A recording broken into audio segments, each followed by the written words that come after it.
Absolutely incredible, absolutely beautiful. We would now like to introduce, yes, a round of applause for the dancers. We would like to introduce the man who trained these wonderful dancers from the Elmayer Dance School, Thomas Schäfer Elmayer.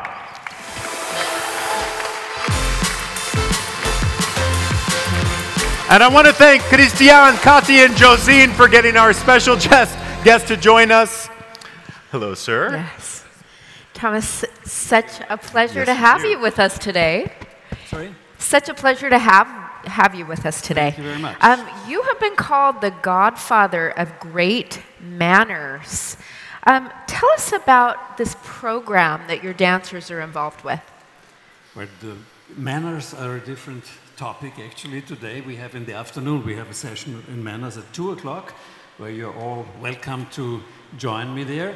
Now it's about dancing, and this young couple here behind me is one of our dance formations. We have lots of them, and what is the special thing about these two is that they are from time to time performing at an old age home, which at an event that is called Demenz Café. That means patients that are dement are dancing there. So patients who have dementia come to this cafe and dance with you guys? Yeah, they dance with the therapist. With the therapist, they yes. Dance there too. Okay, so you're there sort of demonstrating the peak level of dancing. And then these people with dementia, is there a change that takes place when they hear the music from their youth and they hear these classical themes? How does that affect them? Well, how does that affect them? Well, I would say that dancing, how is it? Does the brain have to work more when you dance? Because you need your movement, you need to hear the music, you need to feel the beat. So there are different kinds of connections for the brain because of dancing. And I guess for me, that is my experience, that the patients, they improve their movement. They can dance, even though in normal state they're not able to. Interesting. Because the brain there's other connections available for the brain. So people who normally can't do that sort of movement in everyday life, suddenly with the music, they find that they can do things that they can't normally do. Yes. That is amazing. Well, another round of applause for our amazing dancers. Yes, thank you so much. Thank you. Very well done. You may exit. And we're going to continue our conversation with Tomas. Yes, Tomas, I had another question for you. I heard that you're celebrating your 100 years of the dance school. Can you speak more to that? Yes, in 1919, my grandfather was opening the doors on 1st of October of our dancing school at the Palais Pallavicini, just next to the Hofburg here. And ever since, we are teaching dancing and manners there. And we are, of course, very, very much involved in the Viennese ball tradition, very often in this room, actually. That is amazing. 1919, but I understand you're not just in the dance business. You actually have a technical background before So could you tell us a little bit about that? Okay. Before I was working for a Swiss chemical company in Basel and then in South Africa. And then I went back to Europe to a German metallurgical company. And there I was head of high purity metals. So you actually could have been on one of our panels as well, I think. Perhaps still talk about analytical systems and things like that. Yeah. But of course, due to dancing, I presume my brain now is much better than it used to be at that time when I didn't dance so much. Amazing.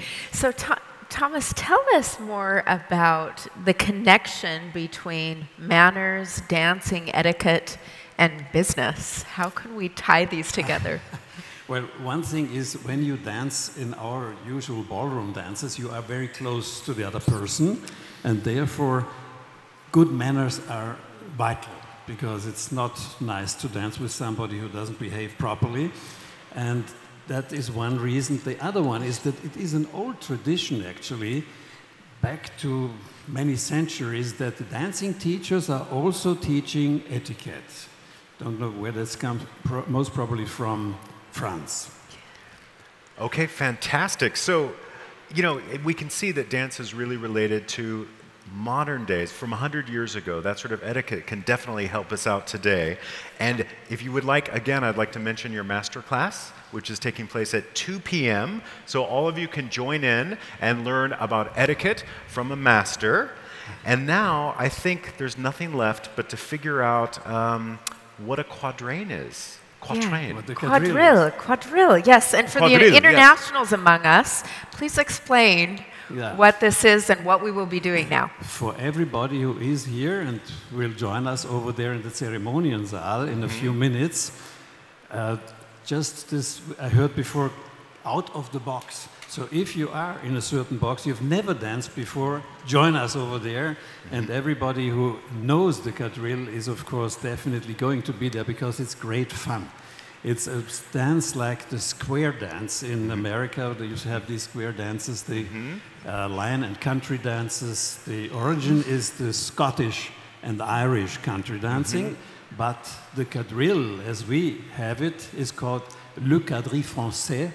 And that means it has been a little bit transformed in Versailles to be a bit more formal for the courts of the kings and all these various high people who have been used to menuet, gavotte, all sorts of beautiful dances in the past. The quadrille is something that Johann Strauss composed.